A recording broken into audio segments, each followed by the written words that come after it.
Hello students, आजको क्लासमा हामी पढ्छौं अल्कोहलको अर्को इम्पोर्टेन्ट टपिक जसमा आज हामी के पढ्छौं भने अल्कोहलको फिजिकल प्रपर्टिज हामी पढ्छौं। ओके, हामीले अल्कोहल्सको केमिस्ट्री त पढ्यौं, अलिअलि हामीले यसको जनरल मेथड अफ प्रिपरेसन पनि पढ्यौं, यसको हामीले इन्डस्ट्रियल मेथड पनि पढ्यौं। तर यो भन्दा पनि हामीले के पढौं भने फिजिकल प्रपर्टिज कस्तो छ त हामी अल्कोहल्सलाई जनरली हामीले देख्दाखेरि वाटरमा सल्युबल छ कि छैन, हैन? वाटरमा इन्सल्युबल छ भने किन इन्सल्युबल छ, वाटरमा सल्युबल छ भने किन सल्युबल छ, बोइलिङ पोइन्ट यसको किन हायर छ, बोइलिङ पोइन्ट यसको किन लोवर छ, कुन कुन टाइप्सको अल्कोहल्सको कस्तो कस्तो टाइप बोइलिङ पोइन्ट्स हुन्छ, आइसोमेरिक अल्कोहल्समा आइसोमर्सहरू यसमा डिफ्रेन्ट डिफ्रेन्ट किन हुन्छ, यसको बोइलिङ पोइन्ट्स भन्ने कुरालाई आज हामी एकदमै राम्रोसँग डिस्कसन गर्छौं।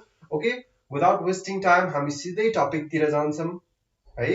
ल, यदि पेन र कपी तपाईहरुले लेख्नु भएको छैन, यदि स्क्रिनशट हान्नु भएको छैन भने स्क्रिनशट लेख्नुस्, पेन र कपी पनि राख्नुस् र म सँगसँगै लेख्दै जानुस्। लेखिसकेका छ अलरेडी, त्यसपछि यसलाई भिडियोलाई पज गर्नुस्, यसरी लेख्नुस् अनि त्यसपछि भिडियोलाई फेरि खोल्नुस्, त्यसपछि तपाईहरुले वन बाइ वन बुझ्दै जानुस्। हरेक लाइन म हरेक तरिकाले बुझाउन कोसिस गर्छु। ओके, यदि च्यानललाई सब्स्क्राइब गर्नु भएको छैन भने प्लिज च्यानललाई पनि सब्स्क्राइब गरिदिनुस् है। ल हेर्नुस् त एकचोटी फिजिकल प्रपर्टिज अफ अल्कोहल्समा फर्स्ट अफ अल हामी बुझौं कि लोअर अल्कोहल्स र हायर अल्कोहल्समा डिफरेन्शिएट गरौँ। यसको बोइलिङ पोइन्ट्समा डिफरेन्शिएट गरौँ। फर्स्ट अफ अल हेर्नुस् त लोअर अल्कोहल्स, हेर्नुस् त lower alcohols up to C12 carbon number 12 सम्मको जुन लोअर अल्कोहल छ are colourless liquid. They are the colorless liquid with alcoholic order, जसमा हाम्रो के देखिन्छ भने they have the alcoholic order, but up to the carbon number 12 higher alcohols, that means carbon number 12 भन्दा माथिकोलाई हामीले के भन्न सक्छौं भने these are the higher alcohols. So higher alcohols are colorless solid हुन्छ। यसमा चाहिँ ख्याल गर्नुस्, हाम्रो के थियो भने कार्बन नम्बर 12 सम्मको लिक्विड स्टेटमा थियो भने कार्बन नम्बर 12 भन्दा माथि जाँदाखेरि यसमा के भयो भने स्टेट चेन्ज भयो यसको। यो पनि ख्याल गर्नुस्, यसमा स्टेट चेन्ज भइराछ।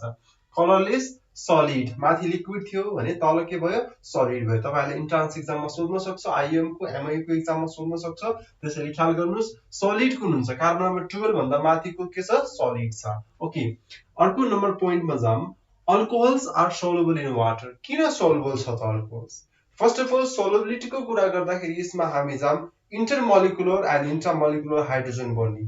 इन्ट्रा भनेको के भने आफैसँग बन्डिङ बन्छ, आफैसँग रियाक्सन्स गर्छ, आफ्नै भएको कुनै कम्पाउन्ड छ हैन, आफ्नै भएको कुनै एउटा ग्रुप छ, एउटै मोलिकुलको सेम मोलिकुल्सको सेममै के हुन्छ भने यसमा बन्डिङ हुन थाल्यो भने त्यसलाई हामी के भन्न सक्छौं भने इन्ट्रामोलिकुलर हाइड्रोजन बन्डिङ भन्छौं। भने यदि डिफ्रेन्ट डिफ्रेन्ट ग्रुपसँग रियाक्सन्स गर्यो, डिफ्रेन्ट डिफ्रेन्ट ग्रुपसँग बन्डिङ बनाउन थाल्यो, रियाक्सन्स भन्दा पनि हामीले यसलाई के भनौं भने बन्डिङ गर्न थाल्यो भने यसलाई हामीले के भन्न सक्छौं भने इन्टरमोलिकुलर हाइड्रोजन बन्डिङ भन्न सक्छौं यसलाई।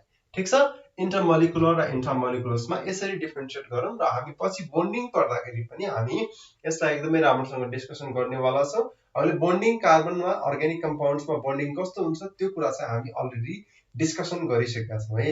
यदि त्यो हेर्नु भएको छैन भने एकचोटी चेक गर्नुस्, प्लेलिस्ट चेक गर्नुस्, या त डिस्क्रिप्सन बक्समा चेक गर्नुस् या त आई बटनलाई चेक गर्नुस्, त्यहाँ तपाईहरुले पाउनुहुन्छ है। ल हेर्नुस् त alcohols are soluble in water by the formation of, के फर्मेसन गर्छ भने इन्टरमोलिकुलर हाइड्रोजन बन्डिङ हुन्छ यसमा। इन्टरमोलिकुलरको मतलब हेर्नुस् त, जस्तै यो आरओएच एउटा ग्रुप छ, यो वाटर छ, यो फेरि आरओएच ग्रुप छ भनेपछि अल्कोहलले अर्कोसँग वाटरसँग बन्डिङ गर्यो, वाटरले फेरि अर्को अल्कोहलसँग बन्डिङ गर्यो। त्यस्तै अल्कोहलले अल्कोहलसँगै बन्डिङ गर्यो, फेरि अर्को अल्कोहलले फेरि अर्को अल्कोहलसँगै बन्डिङ गर्यो, यसलाई हामीले के भन्छौं इन्टरमोलिकुलर भन्छौं। यदि यो एउटा मोलिकुल छ, यो एउटै मोलिकुल्सले आफैसँग बन्डिङ गर्न थालेको भए यसलाई हामीले के भन्छौं भने इन्ट्रामोलिकुलर हाइड्रोजन बन्डिङ भन्छौं। तर यसमा इन्ट्रामोलिकुलर हाइड्रोजन बन्डिङ छैन अहिले है, त्यसैले हामीले यसमा इन्ट्रामोलिकुलरको कुनै पनि कुरा गरेका छैन यसमा। ठीक छ, lower alcohols are completely soluble in water. हेर्नुस् त लोअर अल्कोहल जुन छ they are completely soluble in water, but higher alcohols are very slightly, that means insoluble in water. In case of higher alcohols हेर्नुस् है, जति higher हुँदै गयो जति अल्कोहल्सको कार्बन नम्बर चेन बढ्दै गयो त्यति नै के हुन्छ भने अल्काइल ग्रुप के हुन्छ यसमा बढ्दै जान्छ। अल्काइल ग्रुप कस्तो खालको ग्रुप हो भने प्लस आई ग्रुप हो है। यो भनेको कस्तो ग्रुप हो भने प्लस आई ग्रुप हो। आर भनेको हाम्रो के हो प्लस आई ग्रुप हो भनेपछि यसमा के हुन्छ भने इलेक्ट्रोन रिलिजिङ ग्रुप के हुन्छ बढ्दै जान्छ। That means higher alcohols have electron releasing group, that means alkyl group, जसले के गर्छ भने डिक्रिज गरिदिन्छ इलेक्ट्रोनेगेटिभिटी। कसको इलेक्ट्रोनेगेटिभिटी डिक्रिज गरिदिन्छ भने जुन अल्कोहल्समा भएको OH O ग्रुप छ नि त्यो O ग्रुपको इलेक्ट्रोनेगेटिभिटी के हुन्छ भने डिक्रिज गरिदिन्छ। त्यो अक्सिजनको इलेक्ट्रोनेगेटिभिटी डिक्रिज गर्ने बित्तिकै यसमा के हुन्छ भने फर्दरली यसमा एक्सटेन्ट अफ हाइड्रोजन बोन्डिङ के हुन्छ वाटरसँग यो पनि डिक्रिज हुन्छ र यो के हुन्छ भने इनसोलुबल हुन्छ है, अथवा स्लाइटली सोलुबल हुन्छ, एकदमै भेरी स्लाइटली सोलुबल हुन्छ। त्यसको मिनिङ के हो भने इनसोलुबल नै भन्नुपर्छ यसलाई। ठीक छ, क्लियर यहाँसम्म? ओके। त्यसपछि यो एउटा एक्जाम्पलको लागि हामीले यसरी हेर्न सक्छौँ यसलाई। एन्ड नेक्स्ट पोइन्टमा के छ भने alcohols having higher boiling point, alcohol जुन छ alcohols having higher boiling point than the corresponding ether alkenes and alkyl halides. अल्कोहलसँग हायर बोइलिङ पोइन्ट छ, किन कसको भन्दा भने higher boiling points than the corresponding ether alkenes and alkyl halides. यिनीहरू भन्दा यसमा हायर बोइलिङ पोइन्ट छ। किन छ भन्ने कुरालाई हामी डिस्कसन गर्छौँ। Because alcohols are associated by the intermolecular hydrogen bonding. ख्याल गर्नुस्, alcohols are associated by the intermolecular hydrogen bonding which increases the boiling point of alcohol, जसले गर्दाखेरि बोइलिङ पोइन्ट के हुन्छ भने इन्क्रिज गरिदिन्छ अल्कोहल्स। त्यसपछि नम्बर अर्को पोइन्टमा छ हाम्रो alcohols and ether are functional isomer. हेर्नुस् त फंक्शनल आइसोमर छ तर यसको बोइलिङ पोइन्ट के छ डिफरेन्ट छ। किन डिफरेन्ट छ भन्ने कुरालाई हामी डिस्कसन गर्छौँ। Alcohols and ether are functional isomer but alcohols have higher boiling point than ether because alcohols ethers are not associated by the intermolecular hydrogen bonding। फेरि पनि एकचोटी बुझाउन कोसिस गर्छु। अल्कोहल्समा के हुन्छ भने इन्टरमोलिकुलर हाइड्रोजन बन्डिङ हुन्छ तर इथरमा कुनै पनि त्यस्तो साइड हुँदैन जसले गर्दाखेरि वाटरसँग रियाक्सन गरोस् या त आफ्नै एउटा कुनै ग्रुपसँग इथरले नै इथरसँग बन्डिङ गरोस् भन्ने कुनै पनि साइड हुँदैन। त्यसैले यसमा के हुन्छ भने नो इन्टरमोलिकुलर हाइड्रोजन बन्डिङ। त्यसैले यसको के हुन्छ भने बोइलिङ पोइन्ट एकदमै कम हुन्छ। यसको बोइलिङ पोइन्ट के हुन्छ अल्कोहलको एकदमै हाई हुन्छ। बुझ्नुभयो? यसमा एउटै रिजन छ। यसमा इन्टरमोलिकुलर हाइड्रोजन बन्डिङले गर्दाखेरि यसको बोइलिङ पोइन्ट इन्क्रिज हुन्छ र इन्टरमोलिकुलर हाइड्रोजन बन्डिङ नभएको कारणले गर्दाखेरि यसमा हाइड्रोजन बन्डिङ के हुन्छ कम हुन्छ। ठीक छ, जसले गर्दाखेरि हाइड्रोजन बन्डिङै हुँदैन यसमा र यसमा के हुन्छ बोइलिङ पोइन्ट कम हुन्छ। ओके ल अर्कोमा जाम। त्यसपछि in case of isomeric alcohols straight chain, आइसोमेरिकमा जस्तै स्ट्रेट चेन हामीले हेर्छौँ।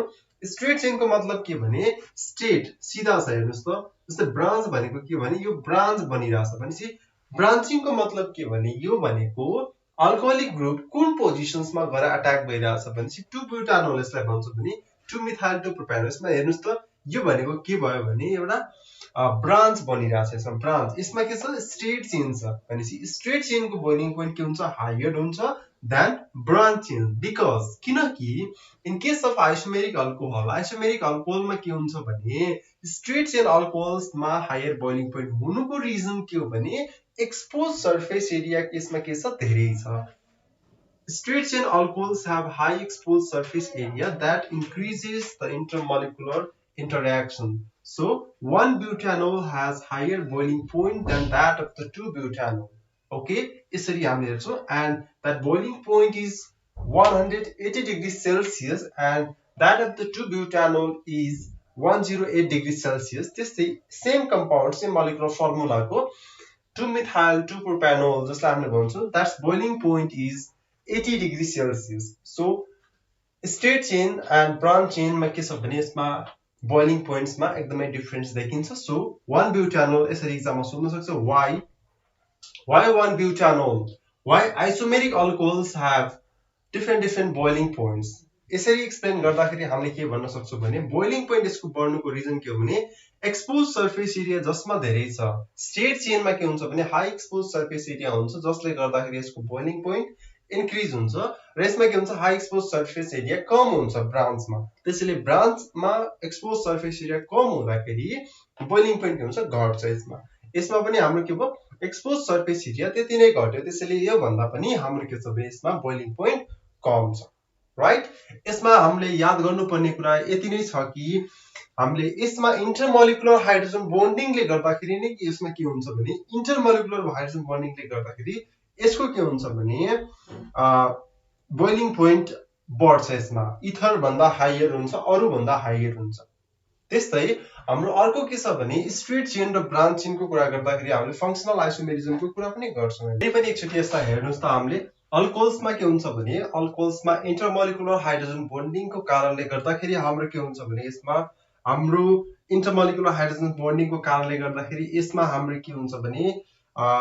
हामीले देख्न सक्छौं यसमा बोइलिङ पोइन्ट्स इन्क्रिज भइराछ इथर भन्दा यसमा हामीले के हेरिराछौं एक्सपोज सर्फेस एरिया जसमा धेरै छ त्यसको बोइलिङ पोइन्ट के हुन्छ हायर हुन्छ ठीक छ ल यो सँगसँगै हामीले क्वेशन पनि गर्न सक्छौं क्वेशन्सको लागि हेर्नुस् त यो सेम क्वेशन जुन क्वेशन छ यसमा हामीले यसबाट हामीले सबै आन्सर पाउन सक्छौं why boiling points of ethanol greater than that of the ethoxyethane that means ether भन्दा किन हायर छ हामीले रिजन थाहा पाइसक्यौ नम्बर अर्कोमा छ why is the boiling point of ethanol higher than that of the isomeric methoxymethane alcohols of lower molecular weight are moderately soluble in water whereas ether of about same molecular weights are not explained भनेर भनेको छ यो question try गर्नु होला यो पढेर एकचोटी है बुझ्नु भएको छैन भने प्लिज कमेन्ट गर्नुस् यदि सिधै फोन गर्नु छ भने फोन पनि गर्न सक्नुहुन्छ तपाईहरुले ल आजको लागि म यति नै गर्छु नेक्स्ट क्लासमा म नेक्स्ट टपिक लिएर फेरि पनि आउने छु थ्यांक यू भेरी मच